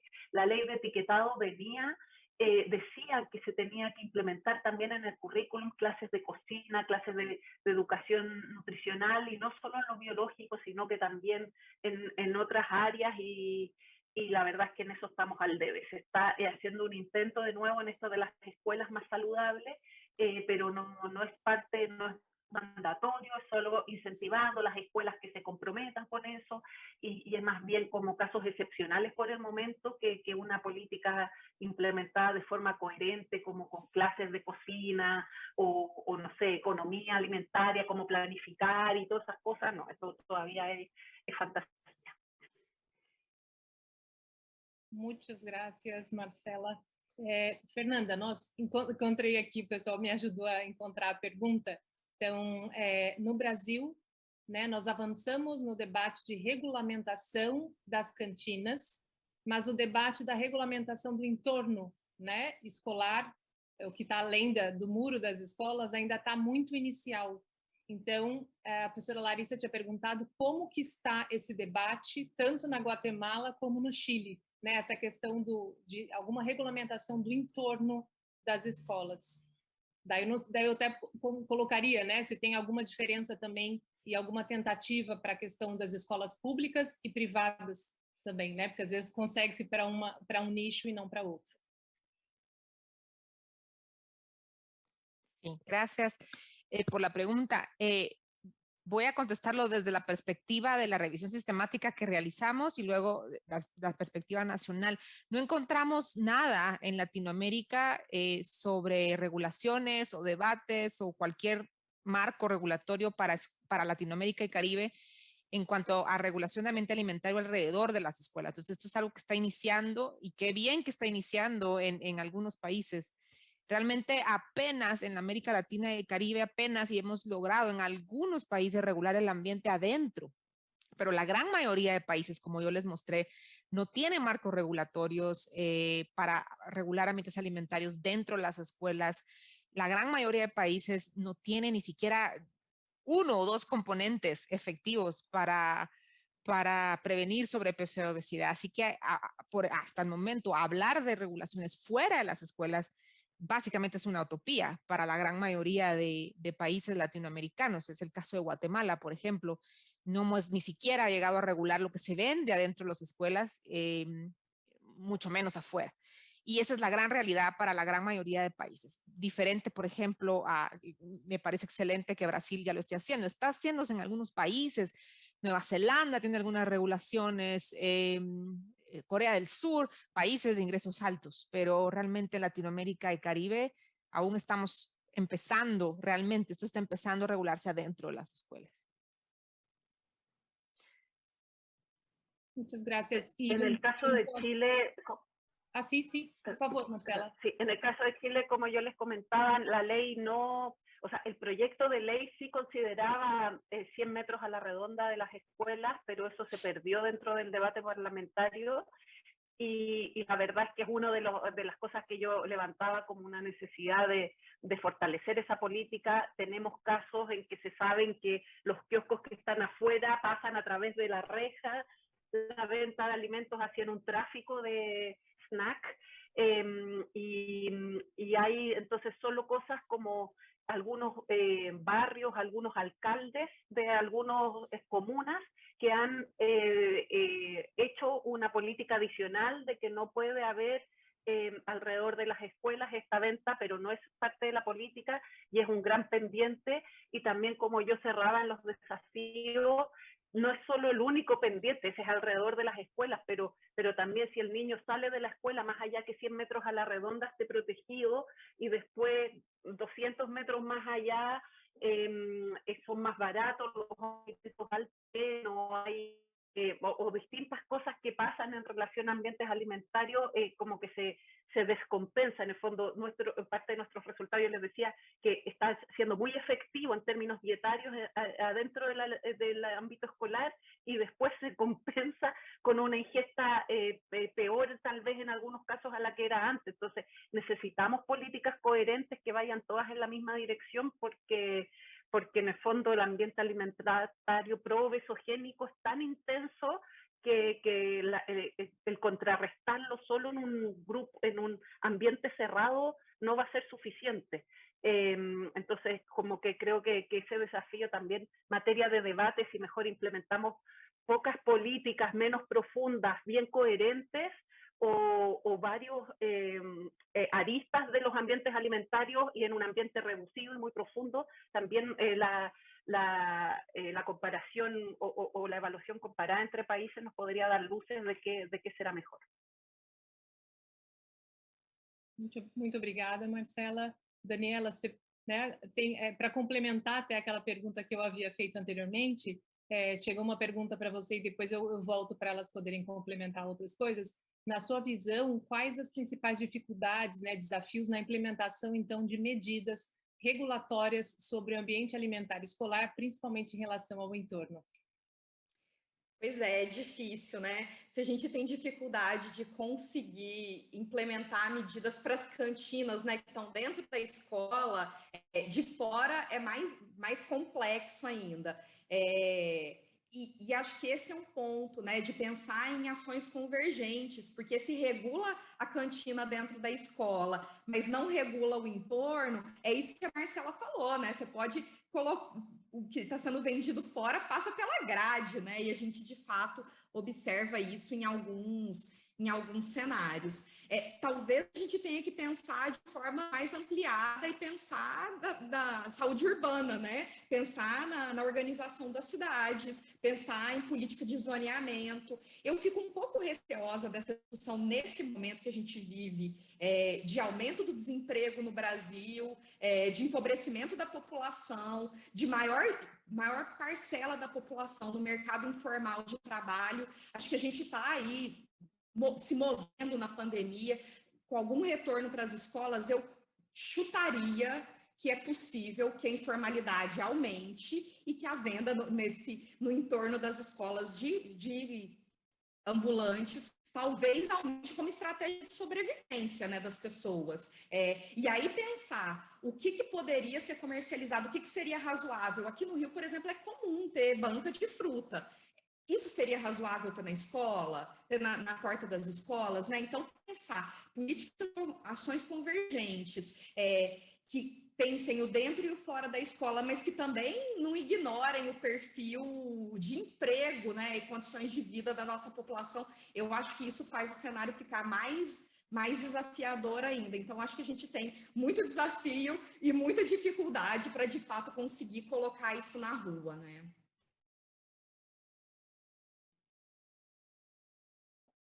Com certeza, eu acho que o cenário, né, que a gente vive aqui na América Latina e Caribe é realmente bastante complexo, né, e tende a se agravar, né, já está bastante agravado com a questão da pandemia, né, então o retorno com as escolas eu acho que vão ser assuntos com muito, né, com muito debate, muitas dificuldades, a gente tem que tentar realmente encontrar saídas. Até, Fernanda, aquela pergunta que, né, havia chegado antes era em relação à questão do currículo, né, que você tinha me perguntado até, né, que a Marcela já respondeu para a gente. Eu não sei se você quer complementar com alguma outra informação da Guatemala, né, que as estratégias de articulação na promoção da alimentação saudável e currículo, as atividades a menudo se levam a cabo, né, pontual, ou diário, ou com um enfoque restrito à perspectiva biológica ou nutricional dos alimentos. Então, ela pergunta se, em base à perspectiva de enfoque multidimensional da alimentação em atividades mais cotidianas e articuladas com as diferentes materiais de currículo ou solo biologia. Não sei se deu para compreender. Sí. Gracias por la pregunta. Muy interesante. Realmente en la revisión sistemática lo que encontramos es justamente si habían o no cambios en la currícula, pero no pudimos llegar a la profundidad para saber si estos cambios en la currícula se daban de manera transversal en toda la currícula, no solamente en cursos de biología. Pero sería un tema de investigación muy interesante, saber si se está dando esta educación multidimensional o no, y cuál sería el efecto en los conocimientos y en la prevención de sobrepeso y obesidad. Sería muy, muy interesante esta perspectiva. Para contestarte, te estoy hablando de lo que encontramos en la revisión sistemática. El contexto de Guatemala todavía estamos muy a inicios de pensar en regular ambientes y de pensar en regular o colocar intervenciones efectivas. Tenemos una ley de alimentación escolar que se enfoca básicamente hacia el monto, el dinero que se le asigna a cada niño, por ahí un poquito de alimentos permitidos y no permitidos, pero realmente acá el ambiente no está regulado ni adentro ni afuera, así que tampoco está regulado qué se imparte en las escuelas, qué componentes, o si hay conocimientos de salud y nutrición dentro de la currícula, así que te puedo hablar más sobre el contexto, los avances que han habido en Latinoamérica más que Guatemala, pero es muy, muy interesante la pregunta, realmente saber, bueno, ¿es o no los conocimientos de nutrición más efectivos si se dan de manera transversal o si hay una clase específica para ello? El INCAP hizo una investigación hace un par de años, hicimos un ensayo clínico aleatorizado en varias escuelas de la ciudad de Guatemala, en donde encontramos que en una intervención muy efectiva para aumentar el consumo de frutas y verduras adentro de las escuelas fue una actividad que se llamaba los 5 minutos para la fruta.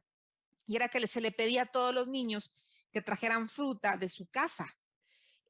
Porque todas las personas al menos tienen algún árbol de fruta en su casa, entonces, o que la pasaran comprando antes o lo que sea, pero que no gastaran demasiado, pero que trajeran fruta de su casa y dentro del aula se iban a dar 5 minutos para comérsela, pero mientras se comía, la maestra daba información acerca de la fruta, qué vitaminas tenía.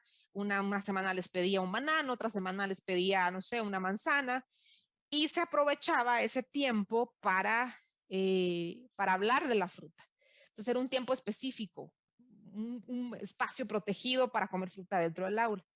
Quisimos llevar esta misma experiencia a Costa Rica, porque fue efectiva. De hecho, en Guatemala hicimos todo un análisis, salió muy efectivo para el aumento de consumo de frutas y verduras. Pero en Costa Rica nos dijeron, desde entrada, el Ministerio de Salud dijo, aquí en las aulas no se puede comer, es imposible. Entonces ves cómo en cada país las cosas son tan diferentes y las regulaciones son tan diferentes que tuvimos que cambiar completamente el approach y hacer otro tipo de actividades, porque no se podía hacer nada de comer adentro del aula. Entonces, solo es un ejemplo de que sí, definitivamente hay estrategias, hay que seguirlas impulsando e investigando. Y aquí lo que yo quiero que se lleven es, bueno, ¿qué es efectivo? ¿Qué es lo que dice la evidencia que funciona? Y ahí es donde creo que tenemos que apuntarle para hacer nuestras políticas coherentes, como decía Marcela. Perfeito, muito obrigada. Eu acho que é realmente, né, assim, por isso que eu acho que os estudos, né, como o que vocês fizeram dessa revisão, é fundamental para que a gente consiga, né, quando for decidir fazer alguma coisa, então já foque naquilo que realmente é efetivo e que vai trazer resultados, né, apesar de todas essas diferenças que tem entre os países, né, aqui já tem essa diferença imensa entre os países da América Latina e Caribe, imagina se a gente pensar realmente, né, de forma mundial. Fernanda, deixa eu só fazer uma pergunta aqui em relação ao que eu vi que vocês analisaram, né? E uma das características dos componentes era em relação a padrão de alimentação saudável para redução, né? Que estava vinculado à redução do IMC. Eu sei que é bastante complexo, mas assim, não sei se vocês conseguiram identificar o que se relacionava a esse padrão de alimentação saudável, o que contemplava, se era mais em relação a grupos de alimentos ou algumas características específicas, né, características nutricionais de determinados alimentos. Não sei se vocês chegaram a ver alguma coisa em relação a isso.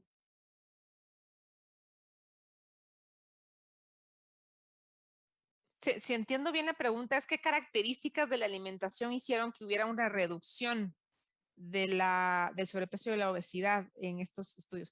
Algo bien importante es que estos estudios se hacen a nivel escuela y no a nivel individual. Entonces, lo que podemos ver son cambios a nivel poblacional dependiendo de la intervención que se implementó. Entonces, lo que podemos ver es el efecto de la intervención y muchas veces sí es bien importante decir, bueno, pero exactamente qué se hizo y tratamos de extraer las diferentes actividades que se hizo, pero eran tan heterogéneos los estudios que fue bien difícil ver especificidades. Eso fue muy difícil. Lo que sí podemos concluir es que en definitiva hay muchas maneras de entregar una intervención. Puede ser que haya cambios en el kiosco, pero lo que más efectivo es que los niños estuvieran en un ambiente regulado. O sea, y que se combinaran estrategias, no que se cambiara solamente la dieta. La dieta era importante, por supuesto, pero era el conocimiento, era lo que estaba disponible, era cambios en el entorno y la actividad física. Cuando se combinaban, eso era lo que era efectivo para reducir sobrepeso y obesidad. Si solo cambias la dieta, las intervenciones no eran efectivas. Si solo aumentabas la actividad física, no salía efectiva la intervención. Tenían que estar varios componentes en un ambiente regulado para realmente cambiar el índice de masa corporal de los niños. Muito obrigada. Eu vou fazer só nós temos 5 minutos, né, para finalizar a mesa, então eu vou tentar aqui só fazer uma última pergunta agora para Marcela e para Daniela, para a gente poder já encerrando, depois eu passo para vocês fazerem uma fala, de repente, final. Marcela, quando vocês mencionam, né, o selo do programa Chile Viver Saudável, né, que ele agrupa estratégias muito interessantes, quem que concede ou quem que faz essa fiscalização, que analisa os locais e que concede esse selo, né, desse plano que eu achei interessante, né, o plano de medidas também contrapeso, vocês têm uma série de fatores, né, de características, de abordagens para essa questão do plano, mas em relação ao selo, não sei se você teria como abordar rapidamente isso.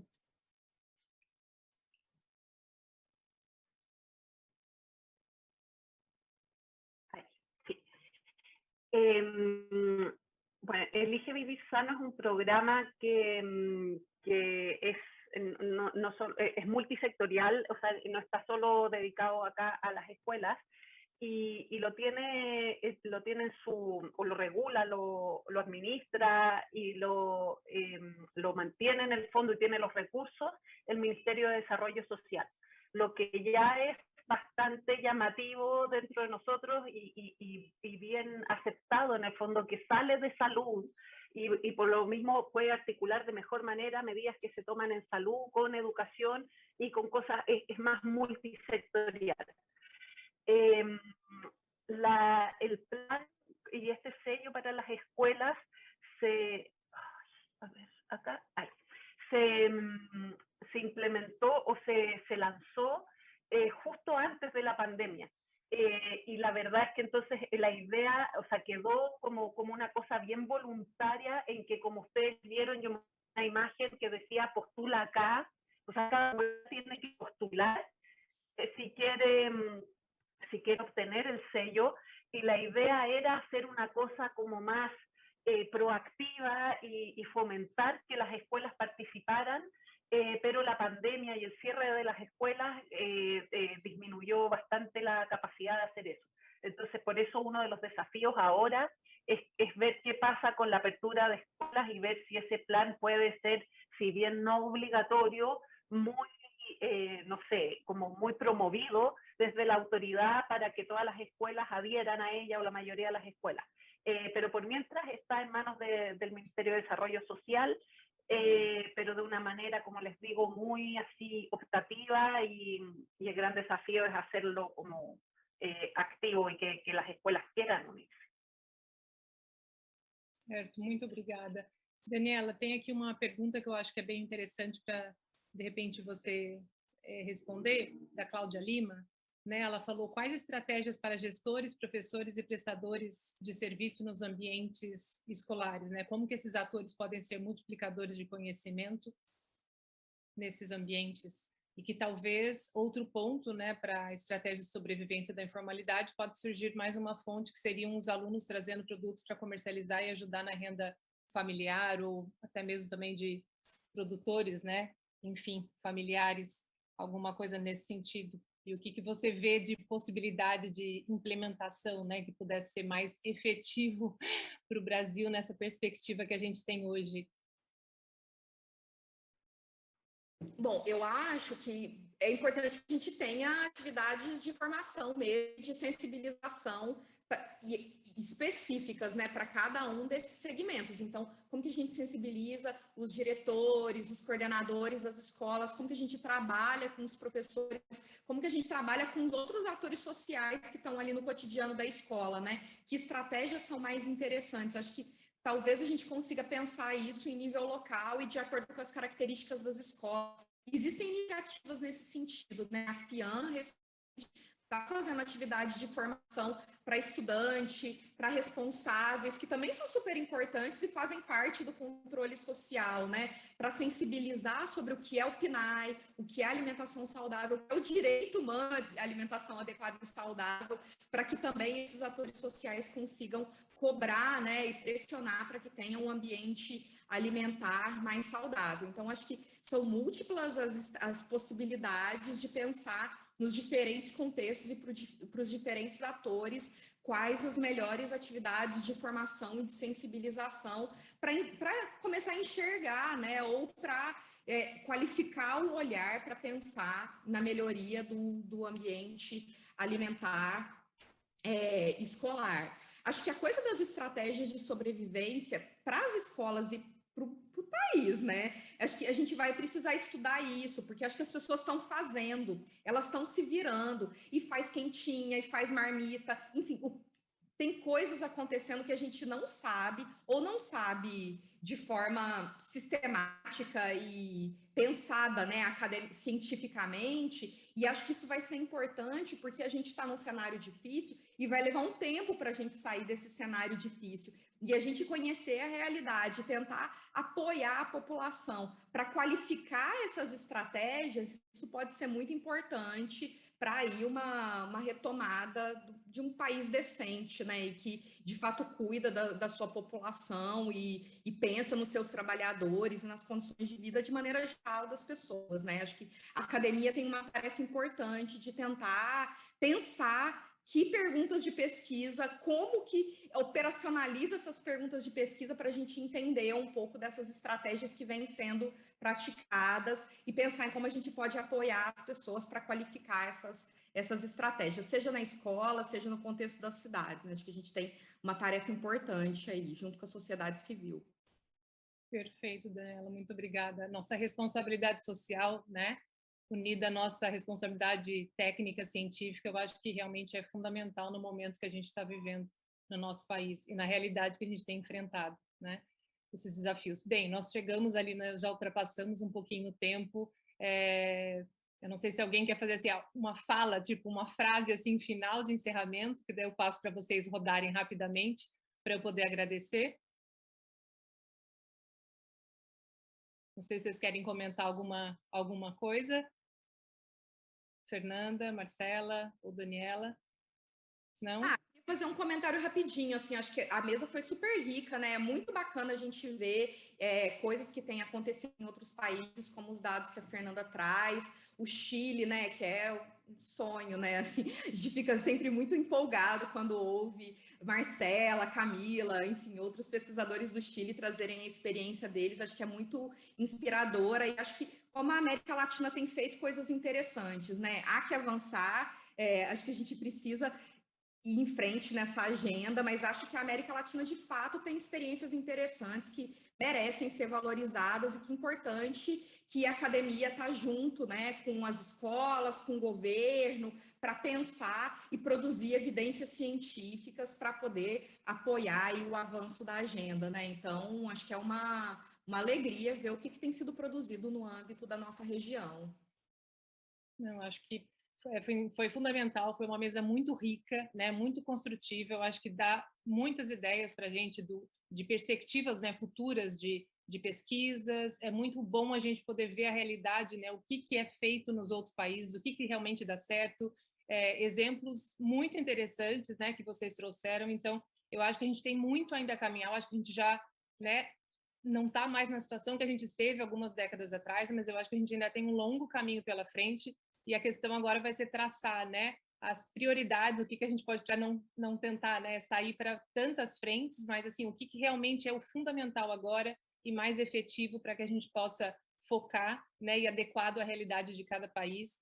Então, eu agradeço imensamente, Fernanda Crocker, a sua presença, participação, né, e a demonstração de toda a pesquisa da Guatemala e de outros países, né, de todo o cenário que a gente tem aqui na América Latina e Caribe. Marcela também, né, Reis, foi perfeito, foi maravilhoso conhecer também, né, toda a riqueza de trabalho do que é desenvolvido no Chile. E Daniela, foi incrível poder ver, né, os seus dados, trazendo toda a riqueza também de estudos que a gente tem no país, mostrando o crescimento, né, e o desenvolvimento do nosso programa de alimentação escolar e tudo que a gente ainda pode conquistar, né, a gente tentando reverter direitos que a gente infelizmente perdeu, mas eu espero que futuramente a gente consiga, então, melhorar essa realidade, sabendo que o programa é um programa com tantos resultados positivos e de benefícios a tanta gente, né? Então, agradeço imensamente, em nome da comissão organizadora, a participação de vocês. Foi uma mesa maravilhosa, que eu adorei estar aqui com vocês, aprendendo tanto. Muito obrigada. Continue, então, conosco, né, na programação, agora na parte da tarde, certo? Agradeço mais uma vez e muito obrigada a todos.